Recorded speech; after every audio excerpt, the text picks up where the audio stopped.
cross between the two wings, okay? Alright. Or not. Or whatever you are socially distancing from each other, okay? What happened, you know, I don't want you to make that close friends to people. Just no light at all. We're all settled there. Yeah. She's going to have that one. Yeah. Okay. What I will tell you before we do this, okay, if you ever join me on a ghost walk or one on a team on a ghost walk in Burton, I wrote those ghost walks mentored by your ghost walk.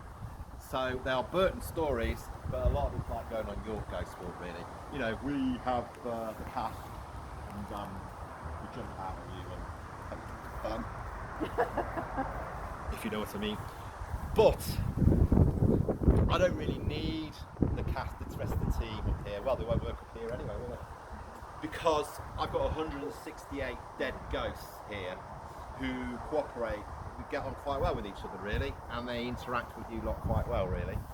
So when you do turn around, no human being is going to jump on you or do anything, okay? So if you can turn around for me and look the other way, we're going to do an experiment. All right? Carl, do you want to turn around? Mm-hmm.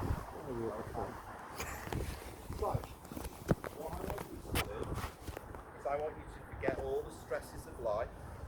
I want you to forget about the rent and COVID and the children and the grandchildren and all the things that stress you out, and try very hard as an adult to do this. Try and empty your mind. And what I want you to do is I want you to focus on that fence line where you first stood, okay?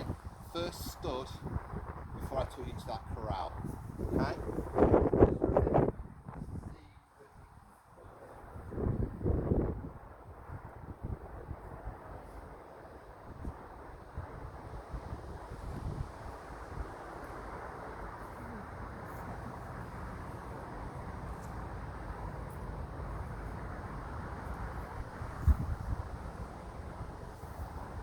Okay, thank you. Turn around.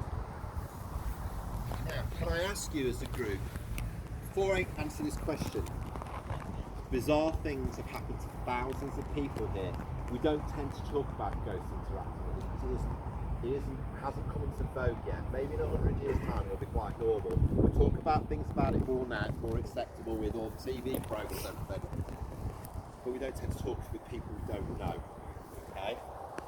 Can I ask, did you see anything out of the ordinary down there at all which you can't explain logically? No? That's the usual reaction, people. Then after the walk you said, I saw this. Which I understand is how we design stuff. Well, what happened here 10 years ago, I was doing a walk for a group slightly smaller than myself, working with a couple of psychics. And they walked up here and all stared down there and ran off. They all ran off the premises. And as the guard, it was my job to get everybody back. So I eventually got everybody back here and asked why they ran away. And they told me that they saw coming up that hill an army of ghosts. An absolute army. They described what they were wearing. They described the clothing they had on, the colours of their uniform. They were dragging a cannon and they had a horse, and they would describe every single item.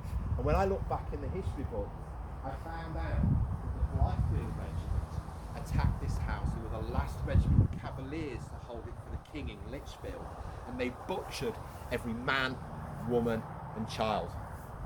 Now, one of the more bizarre things about this, that there is ghosts from this place we've seen here. What's your name?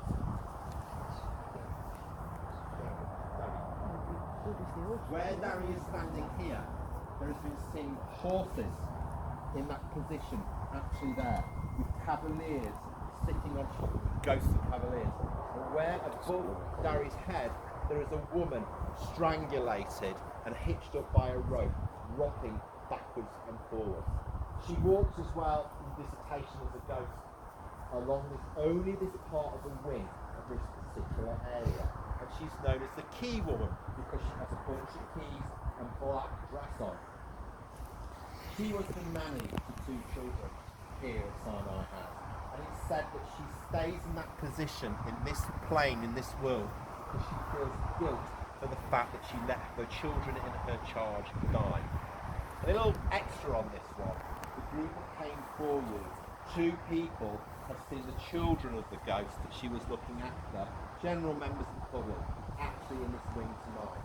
Not psychics, just normal people have seen ghosts actually up there tonight. If you shine your torches there, okay, there has been seen a visitation. A visitation is a solid ghost in this area here of a girl, of a little girl.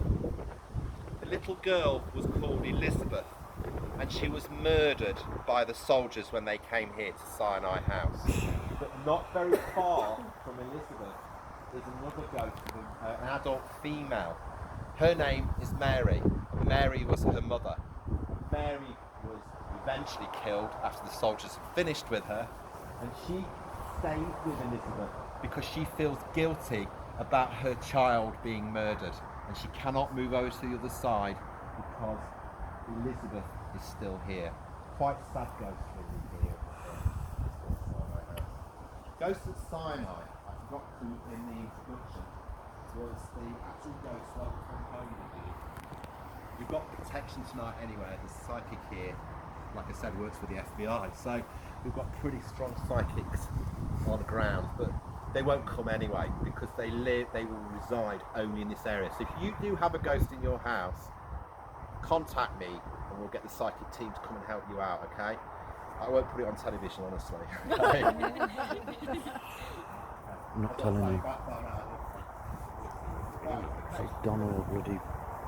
Gee. No. It happens and then there's just something. Yeah.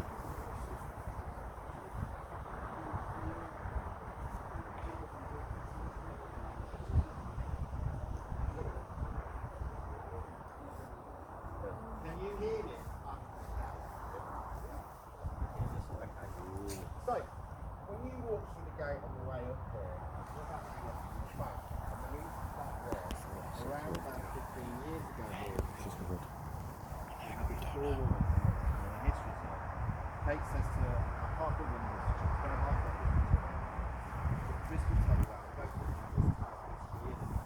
This woman, before she arrived, she was pushed, she was tugged, she had her hair stroked, she had her alarms go off on the car before the burgled, or the alarms went off on the car. She just basically was doing it. And when she got to the position here, where you're standing, what's your name, madam? Where Sandra is standing, something pushed her.